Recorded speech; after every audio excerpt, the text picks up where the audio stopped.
The man himself, Shaquille O'Neal, recently said a few words on the current state of Ben Simmons' stagnant career. The NBA legend opened up about why he criticized Simmons so harshly and gave him some constructive criticism. Shaq wants the guy to be successful, but he thinks he could be doing better. How exactly? Keep watching to find out. But first, a reminder about our brand new giveaway. We're giving away a PS5 with a copy of NBA 2022 and Madden 22. All you have to do is watch the full video, leave a like, comment the keyword hidden in the video, and make sure you're subscribed. It's that simple. First off, Simmons could have been the next LeBron James. Simmons' NBA career started off pretty strong. Many went so far as to dub him as the next LeBron James. Things have since changed. He's best recognized for the poor show at the 2021 playoffs, as well as that infamous half-season holdout at the Philadelphia 76ers while he tried to power a commercial. Simmons was then shifted to the Brooklyn Nets in a saga where we saw him usually get roasted by four-time NBA champion O'Neal, who's in Australia for a stay-on-stage interview. Shaquille O'Neal was one of the many ex-NBA stars who took jabs at the Australian basketball player last season. The 26-year-old had to undergo back surgery this offseason and is currently on the road to recovery. During a visit to Australia, the NBA veteran recalled the long-gone time when Simmons was being compared to LeBron James. Let's talk about why Shaq is disappointed. In an interview with the Herald Sun, the 50-year-old commented on how the Australian star has seemingly failed to reach his true potential. Simmons is one of the greatest defenders when in good health, but is yet to come up with a reliable jump shot. He's had personal problems, but I want him to succeed, and I've been hard on him because I feel as an elder statesman, it's my job, O'Neal stated. I know what it takes to get to the top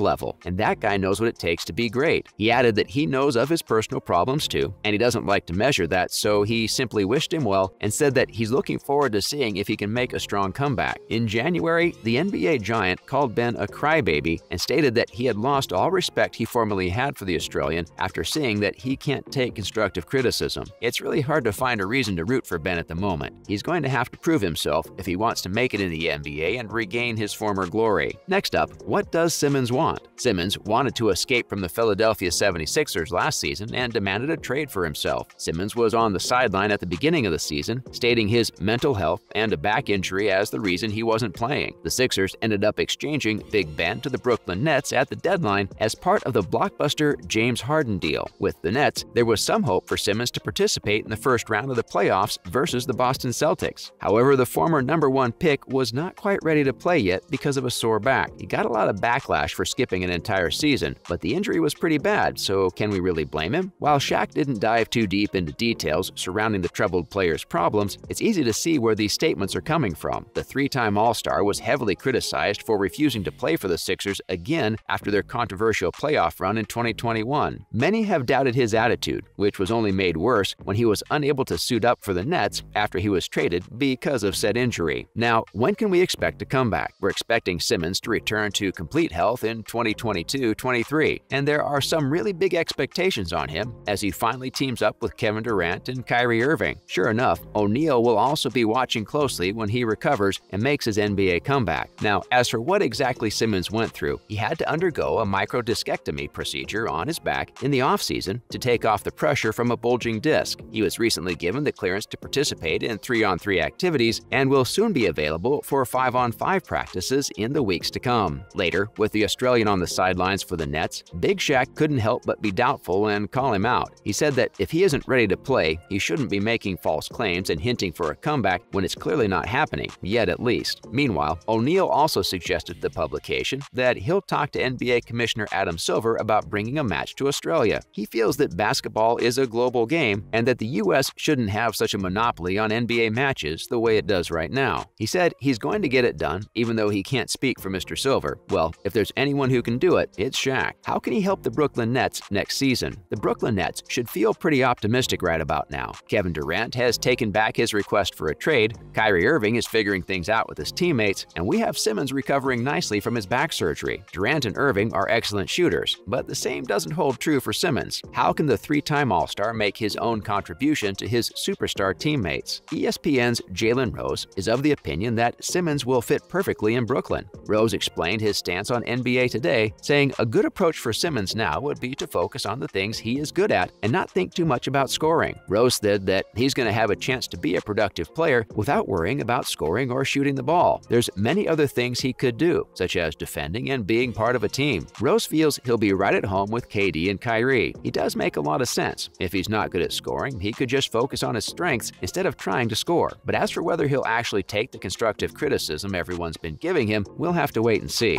Other news. First off, why did Latrell Sprewell refuse a $21 million NBA contract? Latrell Sprewell had a career that earned him the reputation as one of the league's bad boys. He played high school basketball, then he also played with Three Rivers Community College for 2 years. After that, he went to spend the next 2 years with the University of Alabama before being selected for the draft pick in 1992 by the Golden State Warriors. His career was off to a promising start. He even went on to become the leading scorer for the Western Conference All-Star team. But it wasn't long that his behavior off the court overshadowed his playing skills. Despite that, Sprewell would stay one of the most touted NBA players in the league. When his career was wrapping up, he averaged 18.4 points, 4.1 rebounds, and 4 assists. Seeing these numbers, teams still wanted him. Toward the final years of his career, he was offered a 3-year, $21 million contract. He turned it down, and life was never quite the same. He probably looks back at it and regrets not taking the offer, as he later went broke. The millions of dollars he amassed were all blown on houses, child support, and yachts. As a result, he was out of the league in 2005. Today, he lives very modestly in a rental unit. His houses were gone by foreclosure, and the yacht was repossessed, not to mention his crippling debts and back taxes. He was also sued for $200 million